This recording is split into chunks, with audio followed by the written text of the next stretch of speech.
Ladies and gentlemen, the President of the Republic of the Philippines and the Commander-in-Chief of the Armed Forces of the Philippines, Rodrigo Roa Duterte. To the officers and men of the Armed Forces of the Philippines and the members and officers of the PNP, magandang gabi sa inyong lahat. It's sunset time. First of all, I'll read my speech later on. First of all, papasalamat ako sa inyo for the sacrifice that you have shown for the love of country. Could you give Etikas pahinga order? Yung CEO.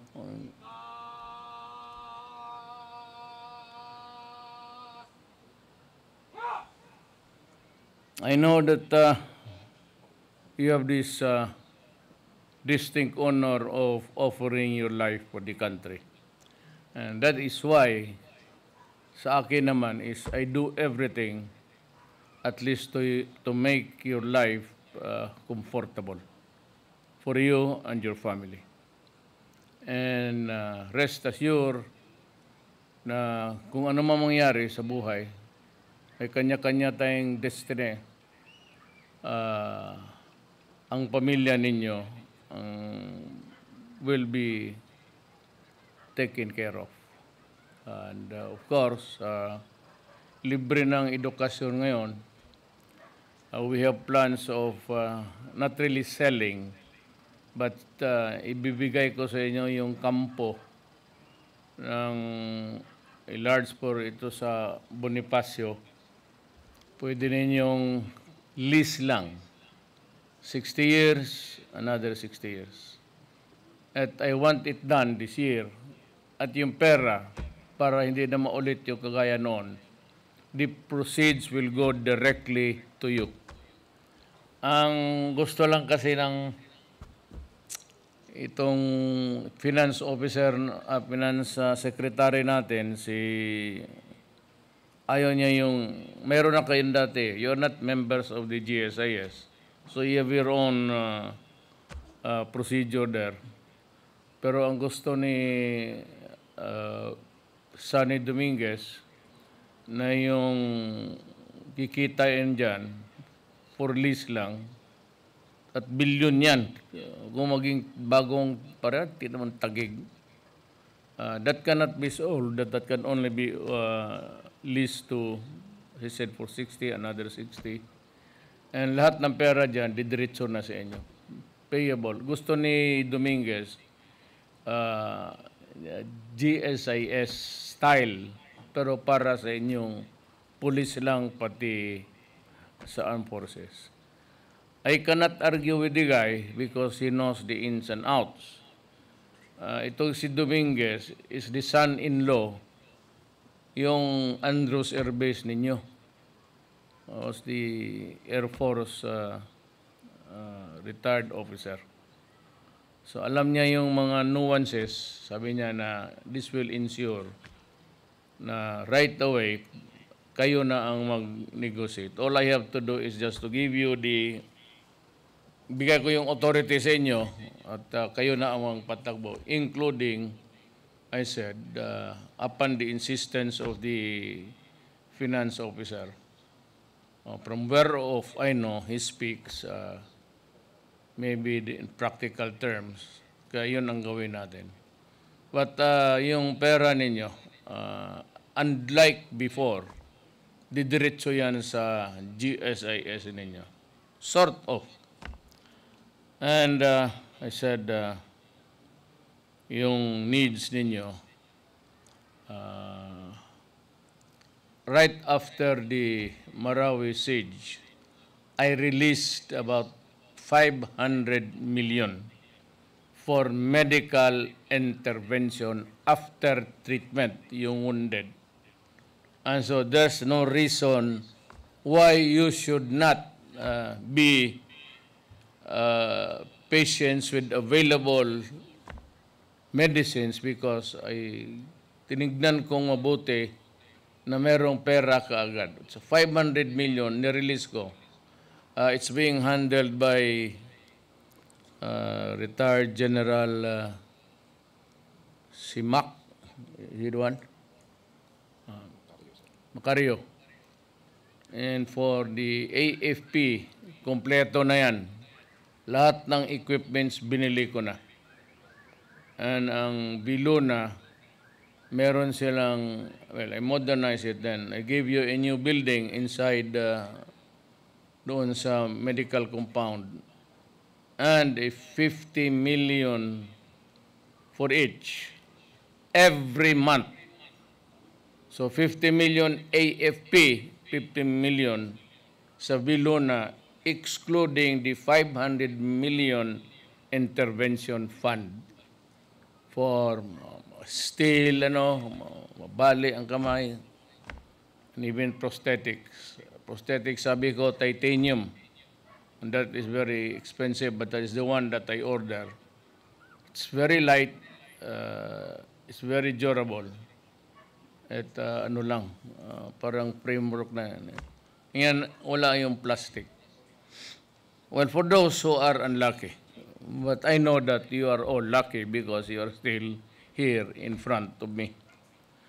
So, yan lang ang magawa ko rin para sa inyo.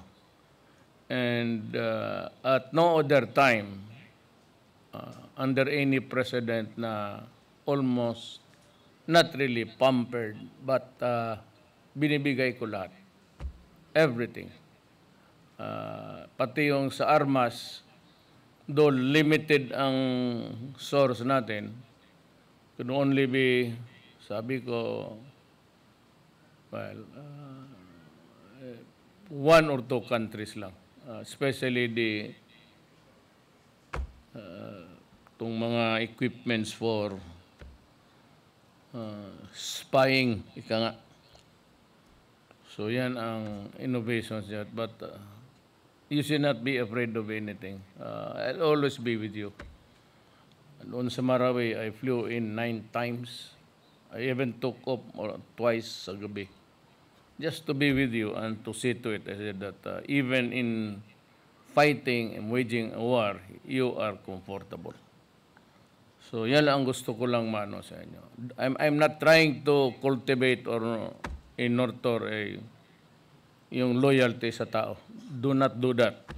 You remain loyal to the flag of the Philippines. That represents the Filipino nation and the Constitution. Wala akong, I'm not trying to, wala na rin ako after this, I'm no longer eligible to run under the public office. So I'm just trying my best to do what the Constitution says me to do. Bantay kayo dyan sa I'm trying to enlist also the help of former police officers assigned in Mindanao, where the Sparrow was most active. Na nagbibigay ako ng mga armas, with always the caveat, the warning na bantay kayo sa Sparrow. And we lose every day. I don't know kung nabigyan na yun ng armas, but we lose every day about 2, 3, 4 soldiers.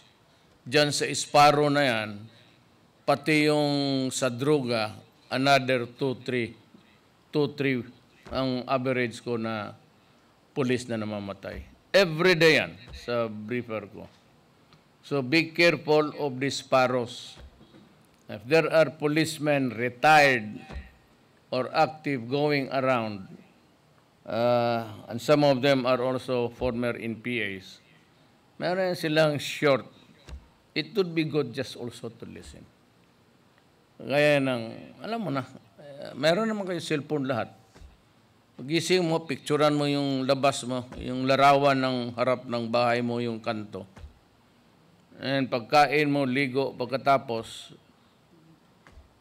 picturean mo ulit, tapos makita mo yung 2, 3, 4, tapos tignan mo yung baba, teleskopyuhin mo, mga 5, 6, 7 sigarilyo na dyan, matagal na nag-istamba yan. Or yung magsakay dito, tapos babalik doon, Isang kanto bababa, tapos sakay na naman. They keep on watching. Or, iba yung mag-identify sa iyo, pagkatapos nandyan, pasa, itatapon doon sa yung bibira. So those are the things which you have to be very, very careful, especially kung may baril kayo. And you have to, that is why may tienda ng bayan. In one of the cabinet meetings, I was complaining to my cabinet members, including the military, na kung bakit marami akong sundalong namamatay, namamalingke, pati pulis. Sabi ko, pinagbabaril to parang aso, namamalingke na nga yung tao. Wala naman dala. So sabi ko, you have to come up with something. Sabi, I cannot accept that kind of, na basta na lang babasahin ko gabi-gabi yung patay. Do something about it. So there was this proposal from Secretary Piñol. Sabi niya, yung tienda ng bayan. So dito, just be careful of sabotage. Dito, yung mga tigapabili ng identified previously by the intelligence to be good, they'll be allowed to come here to sell their wares. Parang market day. And merong imbento ngayon, ang aboitis na manok. And would you believe it? Araw-araw, nag-iitlog. So yan, kayong mga meron bago ngayon na dilata. May pagkain na may ulam. So, except I think, sabi ko, do not chicken lang, pati beef. Good for 2 years and expiry. So, yan, pwede baunin ninyo kung saan kayo mamasyal. But ang delikado sa inyo yung armas. Be careful. Huwag kayong magtindig-tindig dyan sa tindahan. Yung sundalo kasi minsan pupunta doon kasi kapitbahay niya, mag-i-standby doon sa Be careful kasi active sila ngayon. Pero humihina. At no other time na nagsusurrender sila na may armas. Sa NPA talaga, tabu yan. Bawal. At papatayin ka talaga. And that is the reason why I have given the warning also na kayong mga NPA, marami kayo. So everybody would know that you're the one. Inibiribira nila yung mga Sparrow yung nag-surrender ng armas. Sabi ko, well, total malaman ko rin. And I would return the favor to you. Alam mo bakit? Wala nang mag-surrender kung gano'n. Wala nang armas. Kaya sabi ko, total, marami man kaming deep penetration dyan sa inyo. I would know you and maybe do it to you also. Ganon ang gagawin ko sa inyo kasi sinasamantala ninyo yung, akala ninyo hindi namin alam. But when the day comes at pinalabas namin yan, it starts to talk, then I would know that you were the one who did it. Pero bantay kayo sa akin, talagang hihirain ko kayo. Because, kung hindi ko gawin yan, wala na mag-surrender, takot na lahat. But anyway, even in the Eastern Mindanao, maraming nagsusurrender. I just would like also to visit Hulo someday or Basilan. Titignan ko lang kung ginagawa ba rin dito. Because what I'm promising yung mga nag-surrender, Moro or Kristiyanos, NPA, basta mag-surrender kayo, meron kayong bahay, I'll start the construction. Meron ba ditong construction sa Bong? Ilang, yung sa military? Meron tayo part ng 11 sa EAPPNP. Meron sa Zamboanga City. Saan banda? Saan yung exact venue? Exact venue. Pero ilayo ko kayo. Kung tuparon tamo, wala. Pinusilay na pag-ugma. So, Sa Cabaluay Place, Barangay Cabaluay. I- 1,000 units. Is this safe? Is it a safe place? Bagay, mario kayo. You will have 1,000 units, I think, before early next year or mabilis to, kagaya sa Marawi. I'm building yung sa Scout Ranger sa Bulacan, tapos na.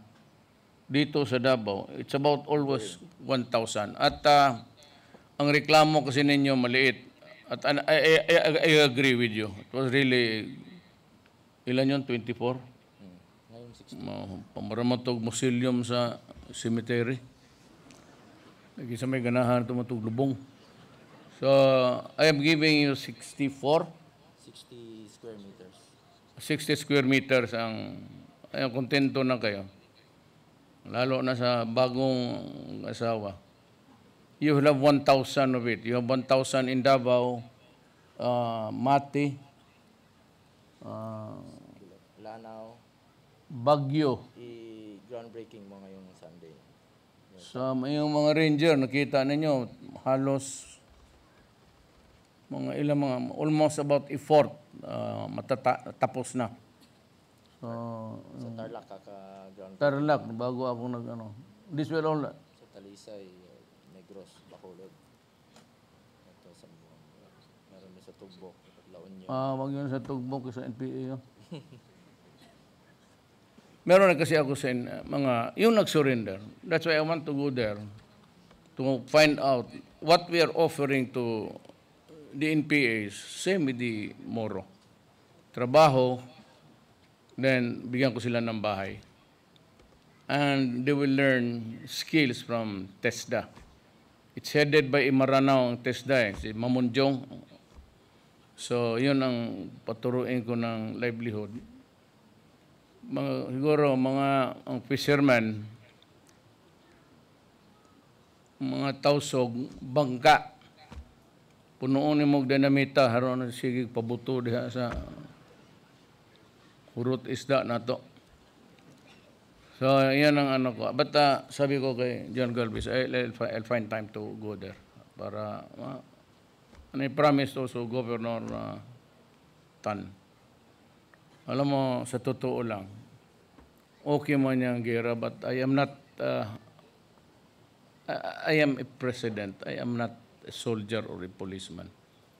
And my duty is to seek peace.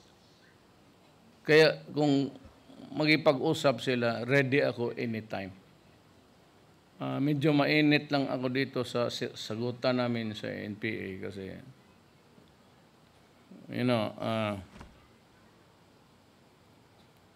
there's a talk between us and pati sila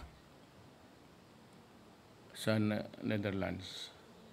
Lahat ng papel ng workshop nila, binibigyan ako. Plus yung kanila mismong tao, kasi makaibigan ko, pati sila Belio. At the end of the day, pagbasa ko, they want a coalition government. Because in this country, we are a democracy. Ang sabi ng konstitusyon,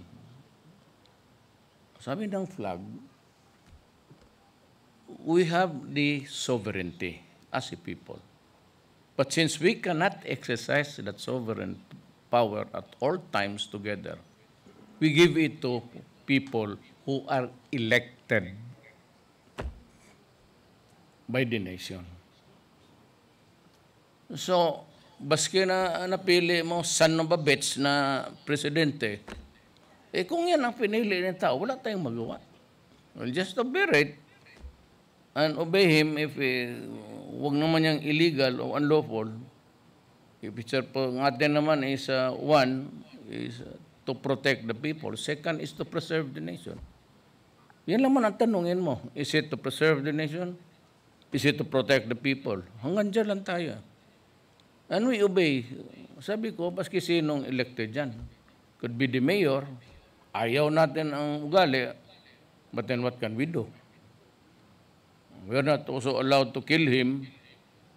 Pero yung mga mayors na sumubra talaga. And that's why I'm renewing the warning to Mayor. Huwag kayong magkumpiyansa sa yung ginagawa ninyo. Do not feel so invulnerable na pati yung mga pulis ninyo, pinapatay ninyo. And you are using the office of the mayor as your platform for drugs distribution. At talagang hihiritan kita. Hihiritan kita because you're destroying the nation. Ang unang problema natin is terrorism. We'll just have to meet the challenge. Now, if it grows bigger and bigger, then we'll have to also grow bigger than, much more bigger than what they have. Sa droga, sinabi ko na, destroy. Sabi ko sa noong mayor ako, pati presidente ako, na pagbugok naman itong mga human rights, I said, do not destroy my country or my city for that matter, noon, because I will kill you. And do not destroy the young of the youth of this land, because I will kill you. Natural. Ano yung gawain ko? You are destroying. Ang sabi ko sa law enforcement pati sa inyo, destroy the organizations of the drug syndicates. Destroy the apparatus. Kung hindi ba kayo tanga kayong mga human rights, destroying is physically dismantling a structure or killing people. Saan ka kita makikita dito ng drug campaign to destroy tapos wala ka? Tapos ngayon, kaya sabi ko ganito yan Putang inang gago na ito. Yung chief nila, kasi sinabi ko na umalis kayo dito. Sabi ko sa lahat kayo, galit sila kasi ang advice ko is, do not answer questions from them. And that is for a reason legal. That is provided for in the Constitution itself, our Constitution. Kasi sinabi ko, iiwan mo na lang sa akin, ipagpuntahan dito yung mga gago, may mga buaya ba dito? Yung kumakain talaga ng tao, doon mo itapon ng mga putang bullshit. Alam mo, sabi nila, they are investigating us.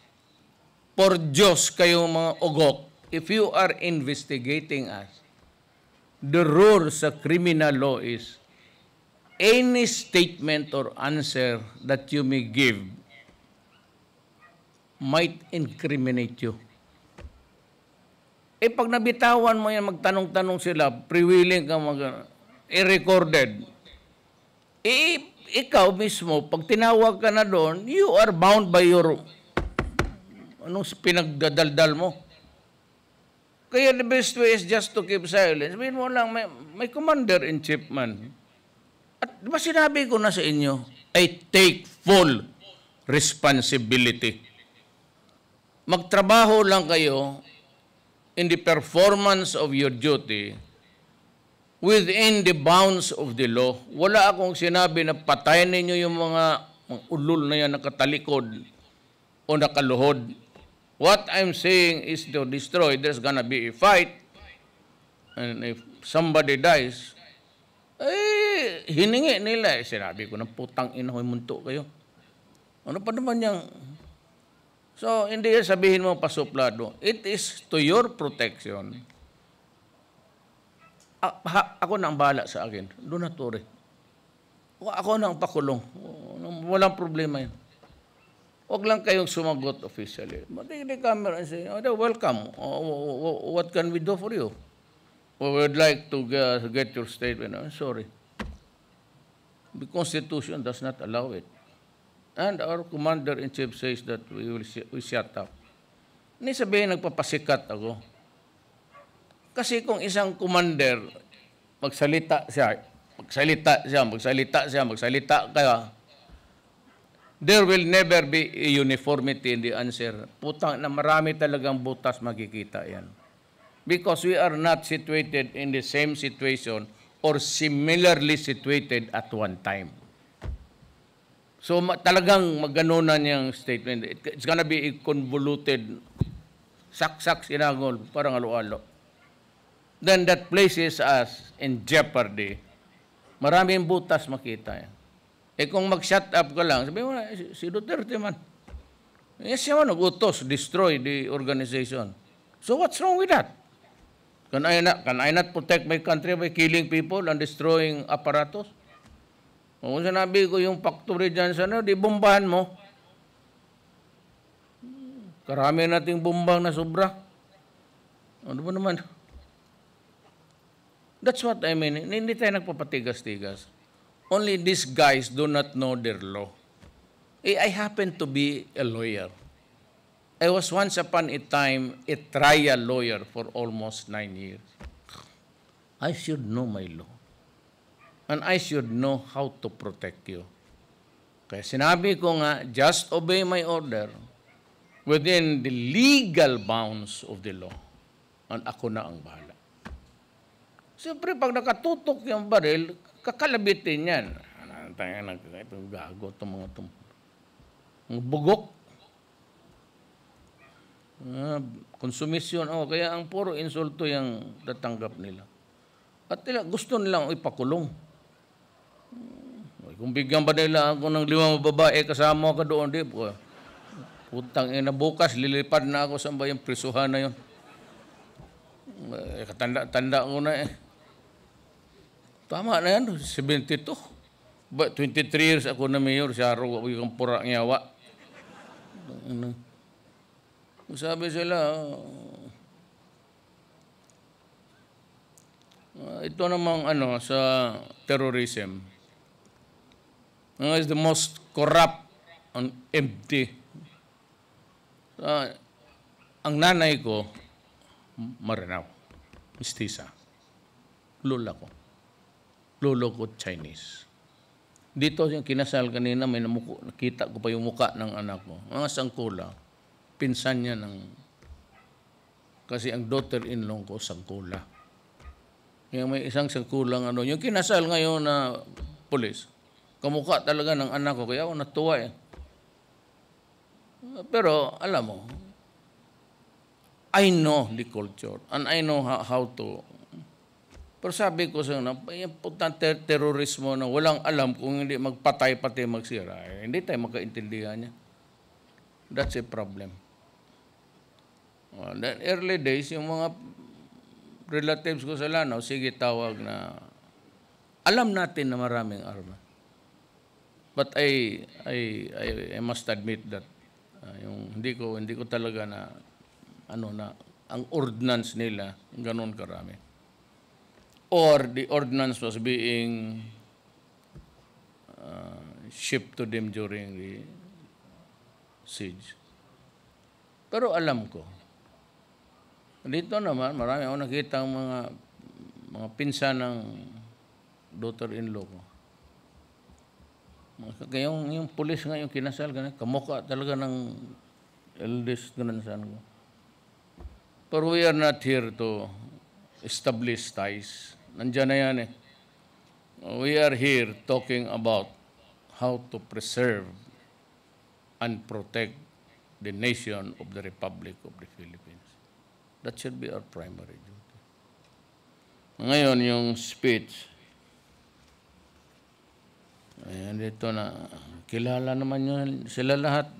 Sa una kayong nakakilala kay sa akin. Ito na lang ang basahin ko. I'll do the first, yung isang paragraph lang. O 2 paragraph, mas maganda itong isa. I salute the valiant soldiers of the Western Mindanao Command for their successful efforts in combating threats groups in their area of operations, especially during the 5-month battle in Marawi City. By fulfilling your sworn duty to protect our people and to defend our democratic institutions, you help pave the way for a stronger republic. Ang last sentence ganito. Together, let us continue fighting for our people's welfare and for the betterment of the entire Philippines. Mabuhay kayong lahat. Tama na yun. Gabi na, baka hindi makita ng piloto yung kahoy dyan. Tulimbang yan. Bagong commander-in-chief niyo bukas, babae. Bahala kayo sa buhay ninyo. Kanya-kanya na kayo. Salamat ha. Thank you for listening to me. And I hope that we can work together to at least assure the people of a comfortable life. Pag mag-atras ako dito sa droga, mag-atras ako dito sa terorismo, pag mag-atras ako sa NPA, this generation, yung generation natin, kami, we would have failed to save the Republic and compromise the next, yung anak ninyo, pati yung apo ninyo. We will have compromised the next generation of Filipino. Sila na ang makipag-away. Hindi natin alam kung sino. I'm not trying to say alam natin lahat. Tayo lahat. But hindi natin alam ang bukas. Sabi ko nga, if you happen to elect a son of a bitch, you will just have to, kung yung son of a bitch, putang ina walang alam, patay na. Mahirapan ang Pilipino. Tapusin natin ito sa panahon natin. Maraming salamat po. Thank you, President Duterte, for your very inspirational message.